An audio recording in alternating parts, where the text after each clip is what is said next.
मी किरीट सोमय्या यांनी जे वक्तव्य दिलं त्यातनं निश्चितपणे स्पष्ट होतं की ते पंतप्रधानांवरतीच आरोप करतायत की पंतप्रधान खोटं बोलतायत आणि ते सिद्ध करून दाखवतायत. याचं कारण असं की 2-3 दिवसापूर्वीच पंतप्रधानांनी नरेंद्र मोदीजींनी हे विधान केलं होतं की ईडी सीबीआय वरती कुठल्याही तऱ्हेचा सरकारचा दबाव नाही, सरकारचा हस्तक्षेप त्याच्यामध्ये होत नाही.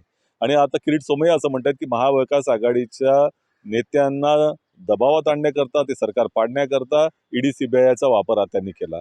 याचाच अर्थ असा होतो की नरेंद्र मोदीजी खोटं बोलतायत असं किरीट सोमय्यांचं म्हणणं आहे. दुसरीकडे भारतीय जनता पार्टी राजकीय दृष्टिकोनातून, सामाजिक दृष्टिकोनातून, वैचारिक दृष्टिकोनातून किती अनैतिक आहे, किती खाली तिचं स्तर गेलेला आहे, हे देखील किरीट सोमय्या त्या ठिकाणी सांगतायत. याचं कारण असं की आत्ताच आपल्याला माहिती असेल की इलेक्ट्रल बॉन्डच्या माध्यमातून कशा पद्धतीनं लोकांना, उद्योजकांना ब्लॅकमेल करून त्यांच्यावरती दबाव आणून ईडी सीबीआयची कारवाई ज्यांच्यावर झालेली आहे त्यांचा हात पिरगळून त्यांच्याकडनं त्या ठिकाणी निधी घेतला गेला आणि तो दिसतोय त्याच्यामध्ये की ईडी सीबीआयचा दुरुपयोग झाल्यानंतर ब्लॅकमेल करून घेतला गेलेला आहे.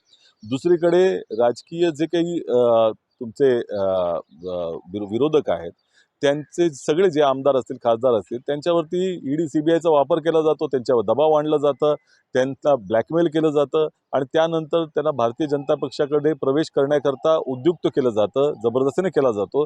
नंतर वॉशिंग मशीनने त्यांचे संपूर्णपणे त्यांचं चरित्र साफ करून दिलं जातं. हे जे काही चित्र आहे या देशामध्ये कधी नव्हतं आणि त्यामुळे भारतीय जनता पक्ष किती खाली त्याचा स्तर गेलेला आहे, किती या देशाला हानी पोचवतोय हे त्यातनं दिसतंय.